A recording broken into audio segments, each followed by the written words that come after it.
I stood in the doorway of my childhood living room, frozen.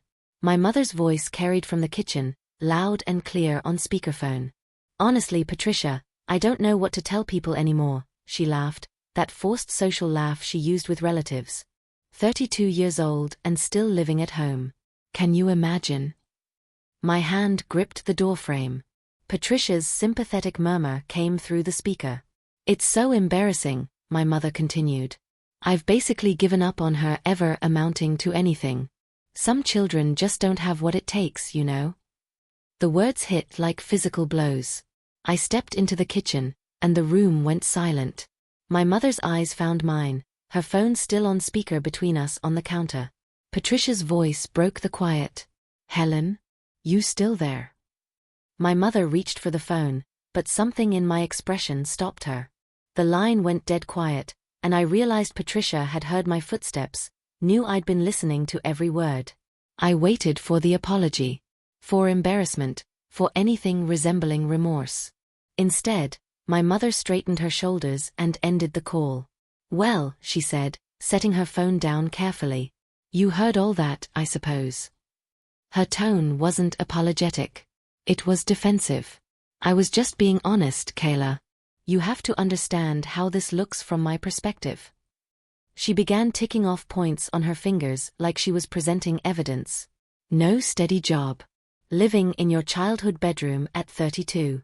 No husband, no prospects, no direction. What am I supposed to tell people when they ask about you?" Each word was a knife, delivered with surgical precision. "I raised you better than this," she continued. "Gave you every opportunity. But some kids just don't succeed, no matter what their parents do." My chest tightened, breath coming shallow. "I'm not a kid," I managed. She waved a hand dismissively. "You're acting like one. That's the point." She turned back to her coffee like the conversation was over, like she'd just discussed the weather instead of tearing apart her own daughter. I walked outside into the October afternoon, my whole body shaking. The maple tree in the front yard was shedding leaves, red and gold covering the lawn my mother paid someone else to rake. I sat on the porch steps, pulling my jacket tighter. My name is Kayla Morrison. I'm 32 years old, and 6 months ago, I moved back into my childhood home in Portland, Oregon. Not because I failed.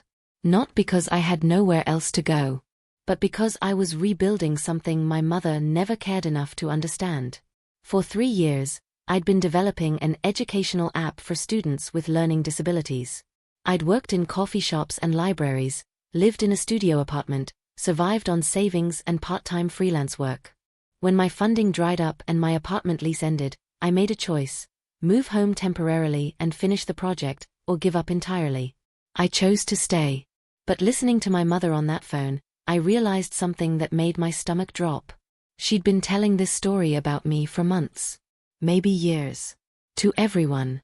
The memories came rushing back, pieces I'd dismissed as awkward family moments suddenly taking on new meaning. Last Christmas at Aunt Patricia's house. My mother introducing me to her friend's son with, "This is Kayla. She's still figuring things out." The emphasis on still, like I was perpetually lost. Summer barbecue at the neighbor's house. Mrs. Chun asking about my work, and my mother jumping in before I could answer. "Oh, Kayla's taking time to explore her options," she'd said, smiling that tight smile. "We're all waiting to see what sticks." I'd thought it was concern. Motherly worry expressed clumsily. But now I understood. It was performance.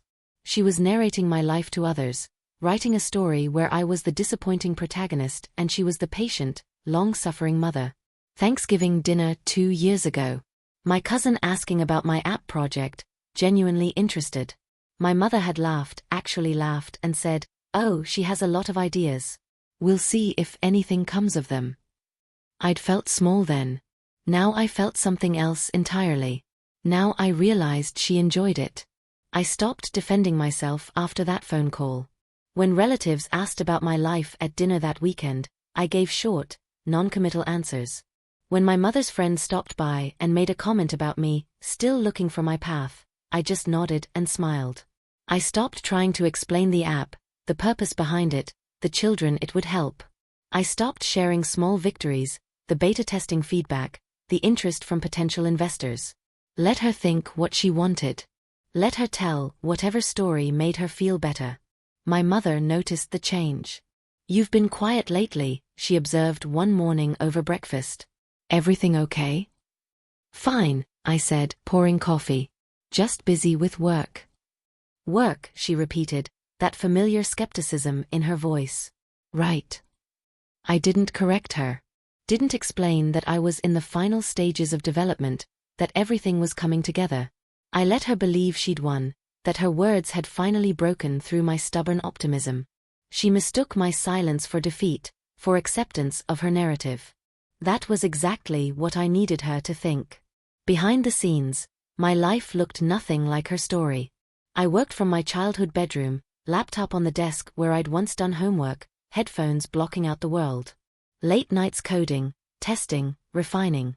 Video calls with my development partner, Marcus, who lived in Seattle. Messages from teachers piloting the beta version, sending feedback, sharing stories of students finally understanding concepts they'd struggled with for years. The app was called BridgeLearn. It used adaptive technology to identify learning gaps and create personalized pathways for students with dyslexia, ADHD, and processing disorders. 3 years of research, development, testing, revising. 3 years of believing in something bigger than myself. My mother never asked about it. Never once came into my room to see what I was working on during those long hours. She'd made up her mind about who I was, and nothing I said would change it. So I stopped trying to change it. Instead, I worked. One Tuesday in early November, Marcus called with news that made my hands shake. "We got it," he said. "Full approval. We're launching next month." The confirmation email arrived at 3 in the morning. I was still awake, too wired to sleep, refreshing my inbox every few minutes. There it was, official notification that BridgeLearn had been approved for the district-wide pilot program. 15 schools across 3 states. 5,000 students. The validation I'd been working toward for 3 years, confirmed in a single email with attachments outlining implementation timelines, training schedules, and payment terms. The payment terms. I stared at those numbers, reading them 3 times to make sure they were real. This wasn't just approval. This was sustainability. This was proof that the work mattered, that the sacrifices had been worth it.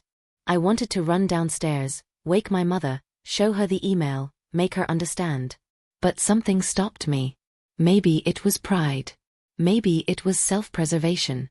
Or maybe, on some level, I knew that her reaction wouldn't match the moment. That she'd find a way to diminish it, to make it smaller than it was. So I kept it to myself, closing my laptop and sitting in the dark, letting the reality sink in quietly, privately. It was mine. She couldn't touch it. My mother's commentary continued, seemingly louder now that I'd stopped defending myself. Thursday afternoon, she stood in the driveway talking to our neighbor, Mrs. Patterson, while I carried groceries from the car. "Kayla's still with us," she said, voice carrying across the yard. "Unemployed by choice, apparently. Just can't seem to get it together." Mrs. Patterson glanced at me with that familiar mixture of pity and judgment. "Well, sometimes young people need more time," she offered weakly. "She's 32, my mother replied. "There's taking time, and then there's being lost." I felt the familiar sting, but something else came with it this time. Control. I knew something she didn't. I held information that would shatter her carefully constructed narrative, and she had no idea. I carried the groceries inside without a word, and my mother followed minutes later, already on her phone making plans for lunch with another friend. I could predict the conversation already. More stories about her disappointing daughter, more sighs, more performance of patient suffering. She was about to be very loud about my failures at the worst possible time. The call came on Friday afternoon while I was reviewing training materials for the district coordinators. Unknown number, Portland area code.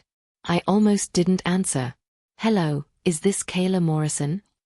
A woman's voice, professional and warm. "This is Amanda Chen from Channel 7 News. I'm calling about your work with BridgeLearn." My heart stopped. "How did you get this number?" "Your business partner, Marcus Highland, provided your contact information." We're doing a feature on innovative education technology making a difference for students with learning disabilities. Your app came highly recommended by several school administrators we interviewed. She paused. We'd love to feature you and your work. Would you be available for an interview? I tried to process what was happening. Local news. A feature segment. My work being recognized publicly. Ms. Morrison, are you still there? Amanda asked. Yes, I managed. I'm here. This is unexpected. Your work is impressive, she said warmly. We'd like to tell your story. Show people the real impact you're having. She said my name slowly, carefully, like it mattered. Like I mattered. Amanda explained the details while I scribbled notes on the back of an envelope. They wanted to film at one of the pilot schools, interview teachers and students using BridgeLearn, then do a sit-down interview with me about the development process and my motivation. We're particularly interested in the personal story behind the innovation, Amanda continued. What drove you to create this specific solution? Many of our viewers have children or grandchildren struggling with similar challenges. We discussed filming schedules, release forms, and logistics. My mind was racing, trying to keep up with the reality that my work was being recognized on this scale. One more question, Amanda said. Where are you currently based? For B-roll footage, context charts, that kind of thing. Portland, I said. I'm in Portland. Perfect. We'd love to get some shots of you working in your usual environment. Many of our viewers connect with the behind-the-scenes aspect. I hesitated. My usual environment was my childhood bedroom. Actually, Amanda continued, we already tried reaching out to you earlier this week. We sent a letter to your registered business address, but it came back undeliverable. My stomach dropped. What address did you use? Let me check, Amanda said, and I heard paper rustling. 4725, Maple Street. My mother's house. The address I'd used when registering the business entity 18 months ago, never thinking about future implications. We actually sent someone by yesterday afternoon, Amanda continued. Left a card with information about the feature. Did you not receive it? Yesterday afternoon. Thursday. The day I'd been grocery shopping and reviewing training materials. The day I'd had headphones on, shut in my room, completely unaware that anyone had come to the door. I didn't know, I said quietly. My mother must have received it. Oh, Amanda said, understanding creeping into her voice. Well, would you be comfortable with us filming there? We like to show innovators in their actual working environment. Makes the story more authentic. I thought about my mother's face if a news crew showed up. About her confusion, her questions, the way her narrative would crack under the weight of reality. Yes, I said. That would be fine. We scheduled the interview for Monday afternoon. After we hung up, I sat holding my phone, mind racing. Had my mother received their card? Had she seen it? What had she thought? I was upstairs Saturday morning when I heard the doorbell. Unfamiliar voices filtered through the floor, and I moved to my bedroom door listening. Mrs. Morrison?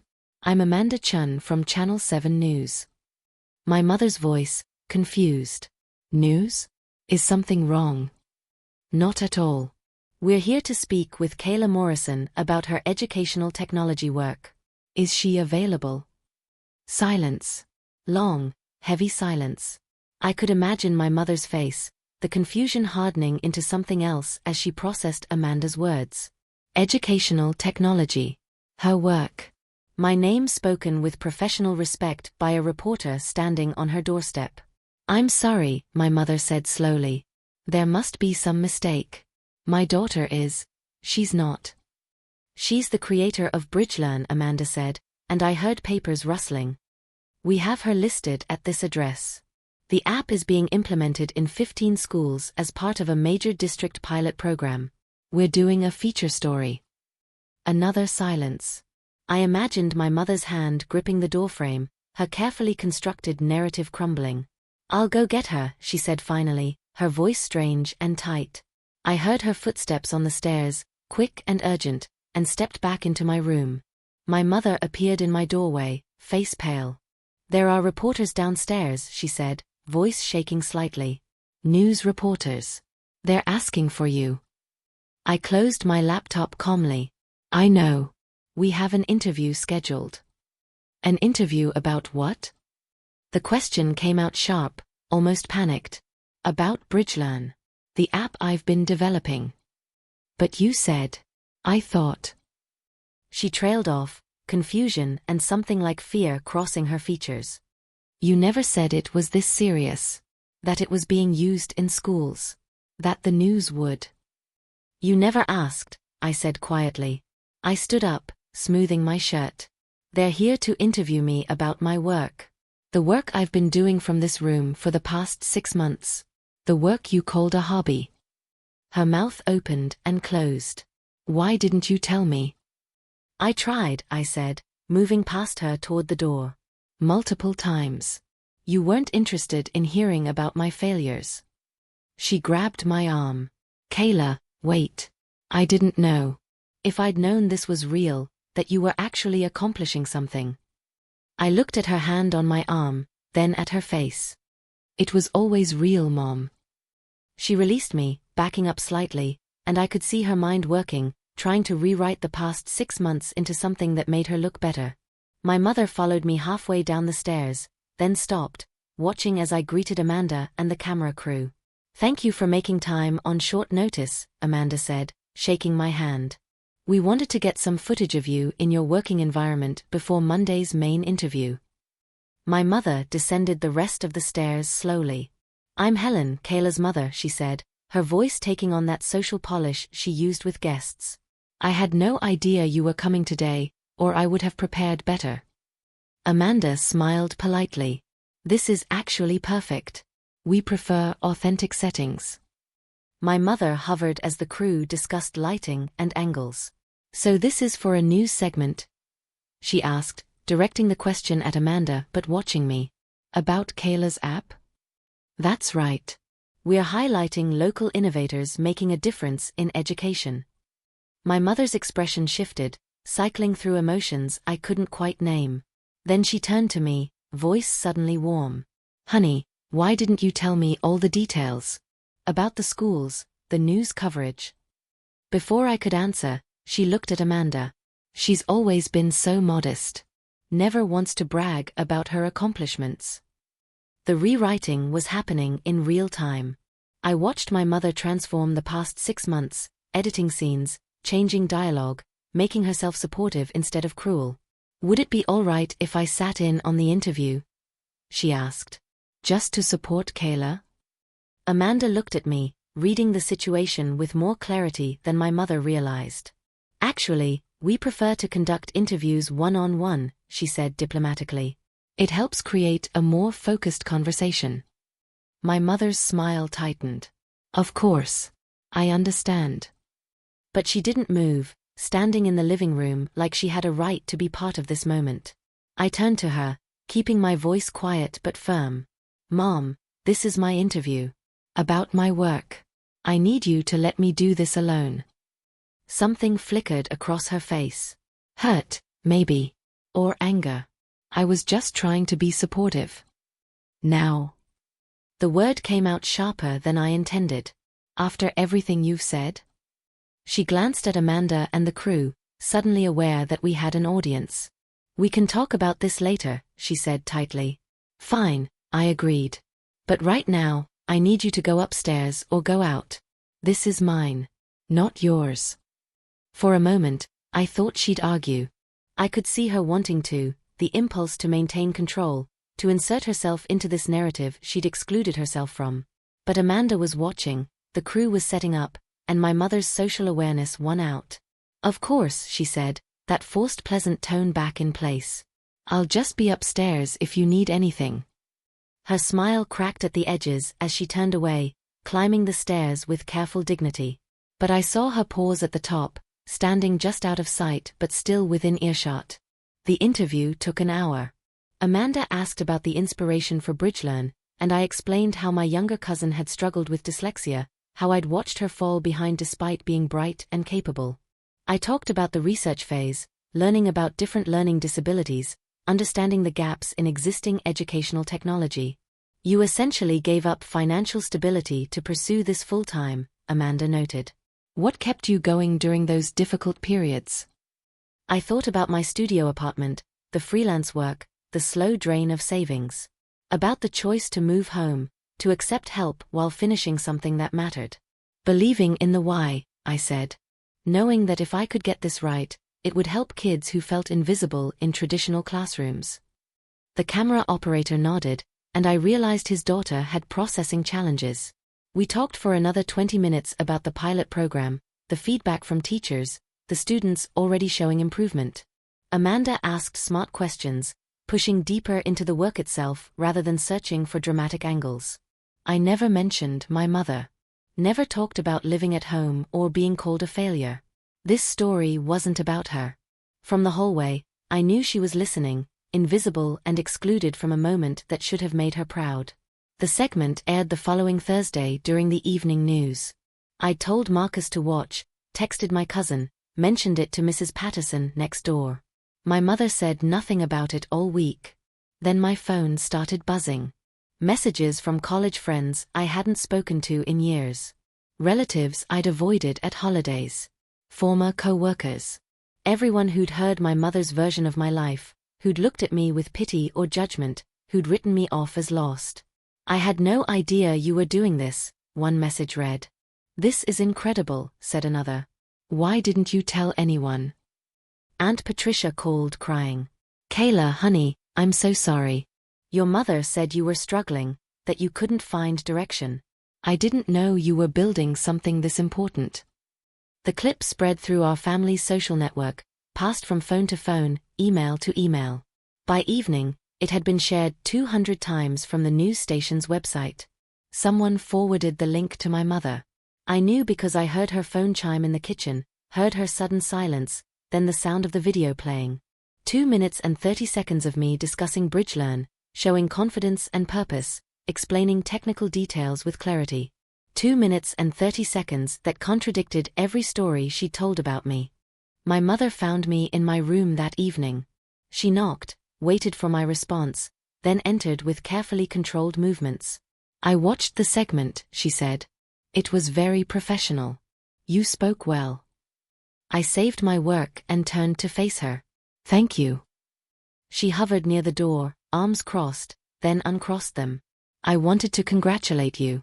On everything. The pilot program, the news coverage, all of it. The words sounded rehearsed, like she'd practiced them. I always believed in you, you know. I know I might have seemed critical sometimes, but I was just worried. Wanting you to succeed. I stared at her, this woman who'd called me a failure 6 days ago. Who'd told relatives I'd never amount to anything.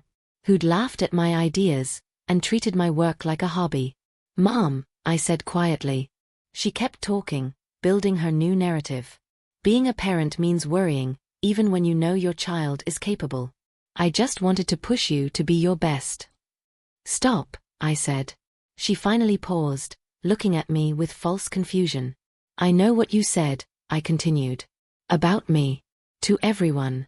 For months. Her expression shifted, calculation replacing performance. I don't know what you mean. Yes, you do. The following Tuesday, we had dinner at Aunt Patricia's house. I hadn't wanted to go, but Patricia had asked specifically, saying she wanted to hear more about BridgeLearn. My mother arrived separately, coming straight from a hair appointment, still performing normalcy. Patricia hugged me tightly at the door. I watched that interview 3 times, she said. I'm so proud of you. Over dinner, my mother began telling her version of events. I knew Kayla was working on something special, she said to Patricia's husband, Tom. I always encouraged her, told her to follow her passion. That's why I let her stay home, gave her the space and support to focus on her project. I set down my fork carefully. Patricia's eyes flicked between us, sensing the tension. Actually, Tom said, his voice neutral, when we talked last month, you said Kayla was unemployed and directionless. That she was living with you because she couldn't get it together. The table went silent. My mother's face flushed. I don't recall saying that exactly. I was there, Patricia added quietly. You said she'd never amounted to anything. That you'd given up. My mother looked at me, then at them, her carefully rebuilt narrative collapsing in front of witnesses. I think there's been a misunderstanding, she tried. But Patricia shook her head. Helen, we all heard you. For months. We left Patricia's house separately. My mother barely spoke during dessert, making an excuse about a headache and leaving early. I stayed for another hour, answering questions about the app, sharing stories from beta testing, feeling seen in a way I'd forgotten was possible. When I got home, my mother was waiting in the kitchen, and she was angry. You humiliated me tonight, she said as soon as I walked in. Sitting there silent while they attacked me. I set my keys on the counter. I didn't say anything. Exactly. You let them make me look like a terrible mother. Mom, I said, exhaustion settling into my bones. They didn't make you look like anything.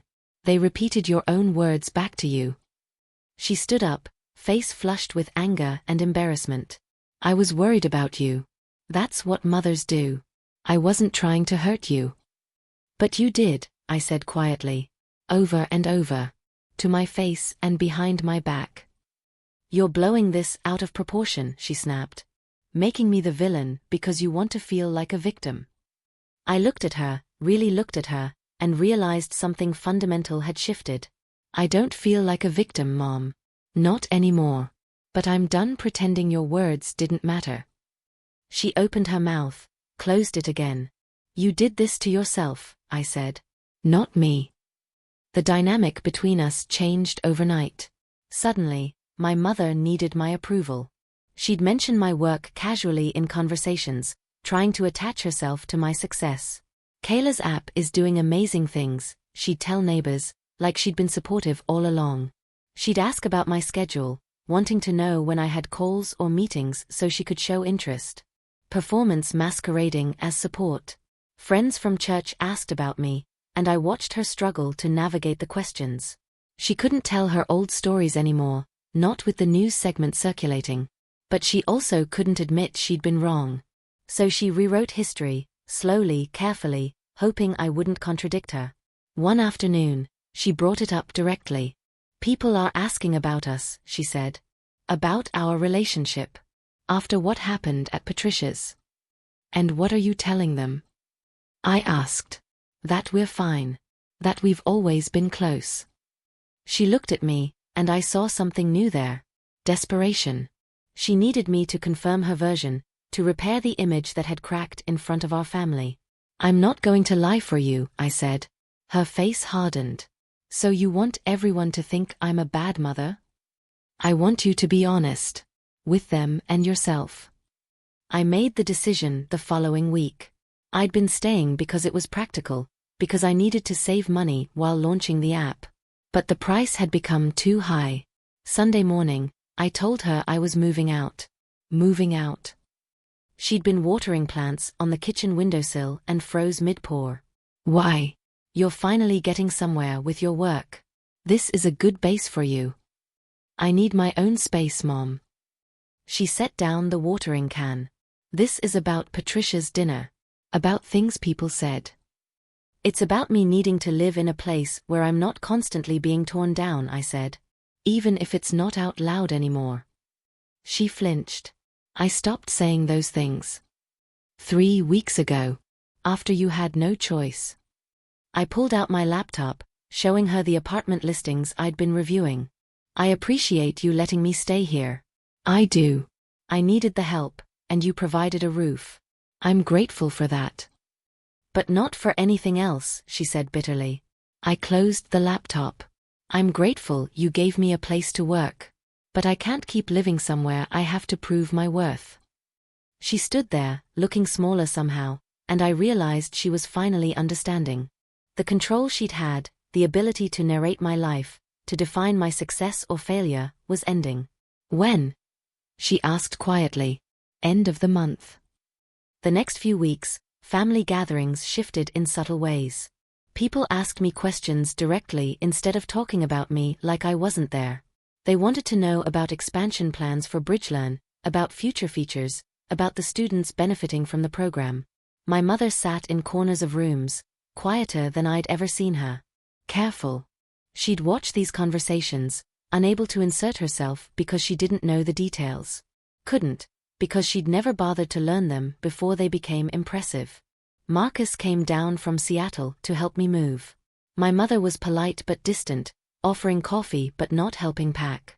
On my last evening in that house, she knocked on my bedroom door. The room was mostly empty now, just my bed and a suitcase. "Are we okay?" she asked, standing in the doorway like she needed permission to enter. I sat on the bed, looking at the woman who'd raised me, who'd also spent months telling everyone I was a failure. "I don't know," I said honestly. She looked like I'd slapped her. "I'm your mother." "I know.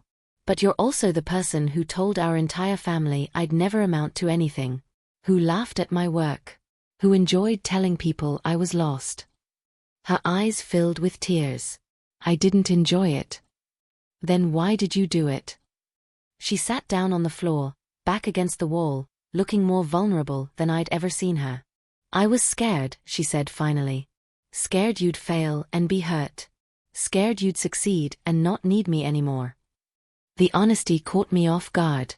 "So you decided to fail me first?" I asked. "No. She wiped her eyes.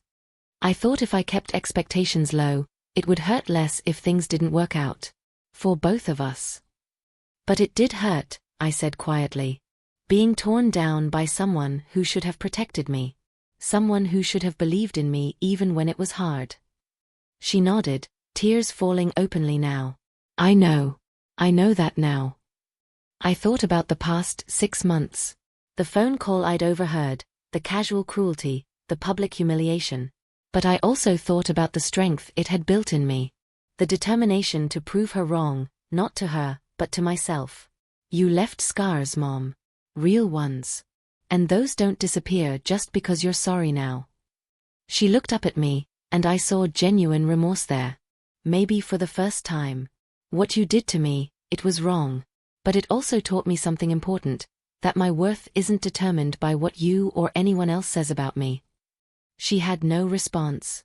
Just sat there, crying quietly, finally facing what she'd done without excuses or rewrites. I moved into my apartment on a Saturday in December. It was small, just a one-bedroom in a building near downtown, but it was mine. The first night, I sat by the window watching Portland's lights, thinking about the moment my mother had called me a failure. How that word had settled into me, heavy and sharp. How I'd carried it for months. The news segment played on my laptop in the background, the clip I'd saved. My own voice explaining BridgeLearn, talking about resilience and innovation and believing in work that mattered. That word, failure, didn't fit anymore. Couldn't fit. Not when 15 schools were using my app. Not when students were learning in ways that finally made sense to them. Not when teachers sent messages thanking me for creating something they'd needed for years. My mother had told everyone I was nothing. Had narrated a story where I was lost, directionless, disappointing. But the world had answered for me. Not with my words, but with my work. With evidence she couldn't rewrite or diminish or explain away.